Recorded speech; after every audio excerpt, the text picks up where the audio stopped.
Hey, Joe, how's the weather down there? It's 0 up here, and that's not counting the wind chill either. Is this Frank? Hey, I haven't heard from you in a long time. Well, listen, down here it's 102 in the shade, and that is counting the wind chill. Imagine that. Want to trade? This last storm we had just dropped 2 feet of new snow. But, Joe, the reason I called is that I need to buy a little oil from you. About 10,000 barrels of fuel oil ought to do it. Sure, be glad to. Ought to be able to get it to you in a couple of weeks. Is that good enough? Great. Talk to you soon, and hey, have fun shoveling snow.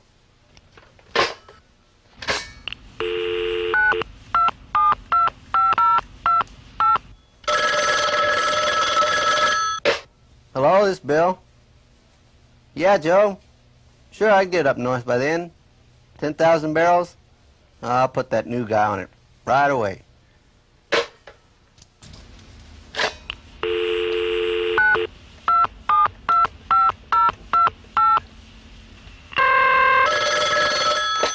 This is Joe. What can I do for you? Oh, hi, Frank. Huh? What do you mean I only sent you 9,500 barrels and billed you for 10,000? We ship 10,000 if we shipped a drop. You guys must have goofed up somewhere, not us. What? Well, the same to you, buddy. Oh, yeah? Well, go ahead and call your attorneys. Sheesh, the nerve of that guy. In the situation we've just heard, it sounds as if Joe or Frank didn't measure their oil very accurately. But in fact, both parties are accurately reporting the actual volume shipped and received. So where is the missing 500 barrels? Well, would you believe that there is no missing oil? Both parties measured or gauged the oil accurately, but one or both neglected to consider one very important aspect of petroleum measurement, and that's temperature. Petroleum acts just like many objects and substances when subjected to changes in temperature. It expands when it gets hot and contracts when it gets cold.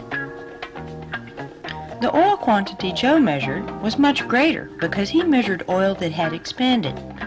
But once that same oil was shipped and measured under much colder conditions, it took up much less volume. To prevent misunderstandings of this nature, most petroleum volume measurements are corrected for expansion or contraction at the time of measurement to a standard temperature, usually 60 degrees Fahrenheit. If Joe and Frank had both paid as much attention to temperature volume corrections as they had to gauging the oil, their misunderstanding would have been avoided. Perhaps Joe and Frank could benefit from a few pointers in measuring the temperature of petroleum and petroleum products.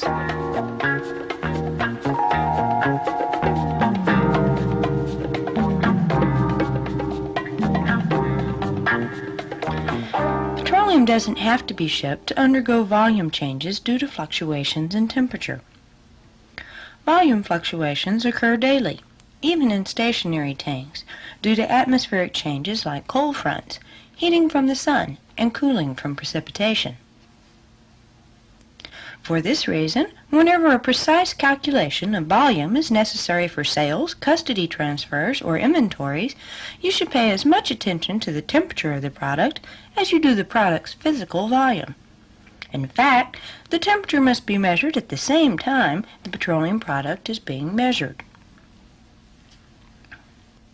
This measured volume, or gross volume, must then be corrected to a standard 60-degree Fahrenheit volume based on the temperature expansion characteristics of the product being measured. This final corrected 60-degree Fahrenheit volume is known as the net volume of the liquid.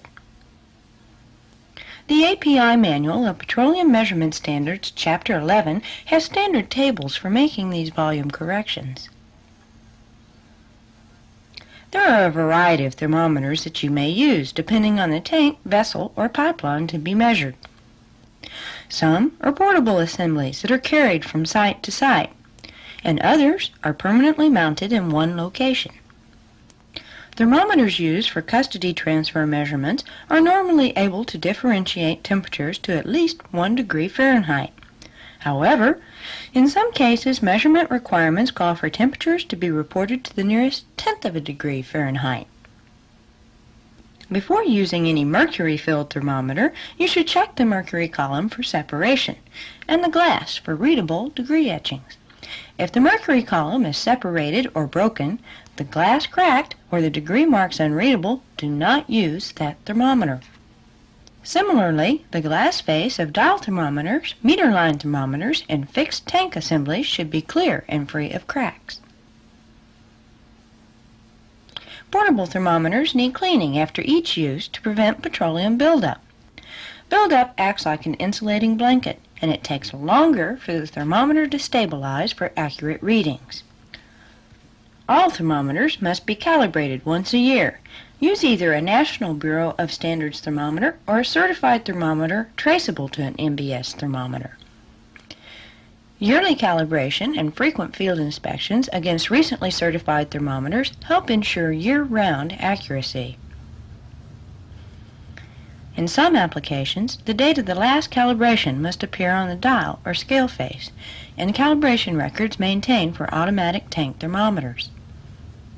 And, as with any petroleum measurement procedure, you should be aware of all safety practices applicable to the job at hand. For instance, keep all sources of ignition away from tanks or other storage areas. And, in the event of electrical storms in the area, you should postpone your work. When you work bulk storage facilities, be sure to ground your body, the gauge tape, thermometer cable, and any other material to the tank or steel stairway before opening the hatch. This bleeds off any static electricity that might ignite tank vapors. Stand or walk only on designated locations. The roofs of storage tanks may weaken from corrosion and may not be sturdy enough to support your weight. And finally, always stand upwind of the gauge hatch and avoid breathing vapors coming from the tank. Now, let's look at some portable thermometers and see how they're used under different conditions. The widely used cup case thermometer attaches to a gauge tape and is suspended in non-pressure tanks, vessel compartments, tank cars and trucks, and stationary pressure tanks equipped with gauging locks. Notice the construction. The cup case assembly includes an ASTM specification thermometer clamped to a cup case of varnished hardwood or corrosion-resistant metal, and a corrosion-resistant metal cup, in some cases with a flapper cover for holding the liquid. Lower this assembly through the hatch or pressure lock to the required level. For best results, the cup case assembly should be placed at least 12 inches from the tank shell. Also, raising and lowering the thermometer through a distance of 2 feet will assist the thermometer in reaching equilibrium. Allow the assembly to remain suspended for at least 5 minutes. Then, withdraw the assembly, making sure the bottom cup is full of liquid, and immediately read the thermometer to the nearest degree from a sheltered position. Sheltering the thermometer prevents wind or other atmospheric conditions from affecting the temperature reading. The mercury column should be steady and stable. If it is not, repeat the immersion procedures. The flushing case assembly can be used interchangeably with the cup case assembly to measure the temperature of non-pressurized compartments equipped with hatches or pressurized tanks equipped with gauging locks. The flushing case assembly, unlike the cup case assembly, allows the free exchange of liquid through the case while it is being lowered. This action permits faster temperature equilibrium. Liquid from the desired level is trapped in the case, and immersion time is a minimum of 2 minutes instead of 5. Both the flushing and cup case assemblies are normally lowered through the open hatch of non-pressurized tanks, but pressure tanks may have a pressure lock mounted on the top of the tank. To operate these, close the shutoff valve to prevent tank vapors from escaping, and open the pressure lock window to reach the tape and bob inside. Remove the bob and replace it with a thermometer assembly. When the assembly is connected and the window closed, slowly open the shutoff valve and use the external reel crank to lower the thermometer assembly to the correct immersion level. Allow enough time for the assembly to stabilize. Then, Raise it into the pressure lock and read the temperature through the window. When you have completed the temperature measurement procedure, close the shutoff valve and then remove the thermometer assembly. Replace the bulb, close the pressure lock window, and slowly reopen the valve. Another type of portable thermometer is the armored case assembly. A corrosion-resistant metal case encloses an ASTM specification thermometer. The armored case assembly is used in pressure tanks with vertical thermometer wells. A low volatile oil, such as kerosene, fills the well. As the case is lowered into the well, liquid enters the bottom perforations of the assembly. Allow this assembly to remain immersed in the liquid at the required level for 5 minutes, and then withdraw it. Since the assembly has no bottom cup, keep the perforated end in the well and read immediately. The last group of portable thermometers we'll cover in this program are the electronic thermometers. Calibrate these thermometers daily or before use to ensure accuracy. Electronic thermometers have a probe which is lowered into the product to the required depth. Once lowered, the probe is raised and dropped through a distance of about 1 foot to assist in reaching temperature equilibrium. It takes about 30 seconds for the probe to stabilize in gasolines. Then, the temperature information is transmitted electronically to the main housing, where it is displayed. Read the display and record the temperature.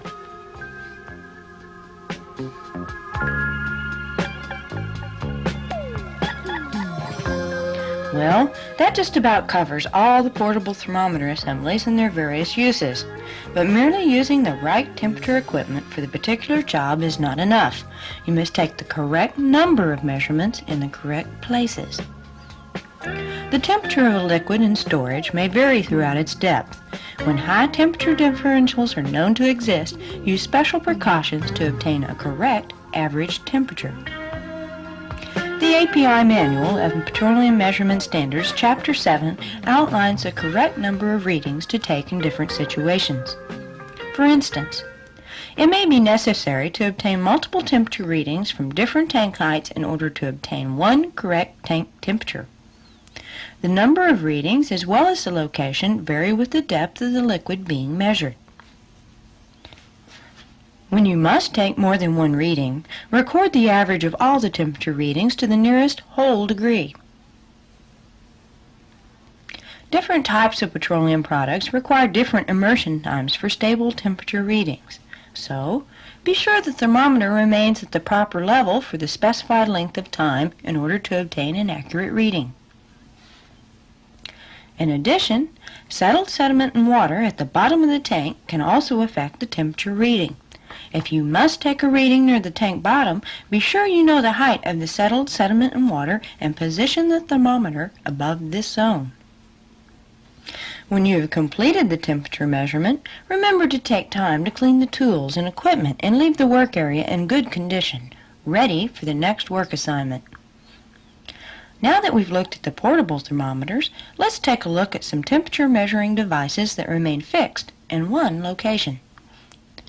Permanent assemblies, like this angle stem and dial type thermometer, are equipped with a threaded coupling. This coupling joins to a well or socket that is permanently mounted in the tank. The glass stem of the angle stem thermometer is protected with a light metal tube, whereas the dial type stem may be mercury or bimetal actuated. Both types have a stem that measures from 1 to 3 feet. The stem, or sensor, must be located below the surface of the liquid. If the stem is above the liquid, the reading will not be representative of the liquid temperature and will result in error if recorded. Other permanently installed thermometers can be found in or close to meters. If the temperature of a liquid delivered by a meter is above or below 60 degrees Fahrenheit, the meter registration must be adjusted to a 60-degree Fahrenheit basis. Automatic temperature compensators are often permanently attached to a meter system and sense the temperature of the moving liquid. The compensators adjust the meter counter to indicate units of volume at a 60-degree Fahrenheit basis and must be preset to the API gravity of the liquid being measured. Meters not equipped with automatic temperature compensators are equipped with a well that can house one of the portable thermometers or a permanently installed thermometer. For best results, the temperature device should be positioned in the meter body or immediately adjacent to the meter. In addition, the metered volumes will be correct only if the temperature is obtained from a moving stream. As you can see, there's a lot to know about temperature measuring instruments, measuring techniques, and safe practices. But by remembering 5 basic points, you can measure the temperature of petroleum and petroleum products accurately and safely in a variety of situations.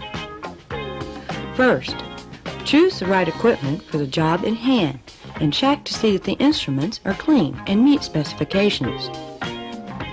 Second, make sure that the thermometer is immersed to the correct level, or, in the case of fixed assemblies, that the thermometer sensor is fully submerged in petroleum product. Third, allow enough time for the thermometer reading to stabilize. Fourth, take the correct number of measurements based on the size of the tank. And finally, follow all safety rules set by your company and the API Manual of Petroleum Measurement Standards, Chapter 11.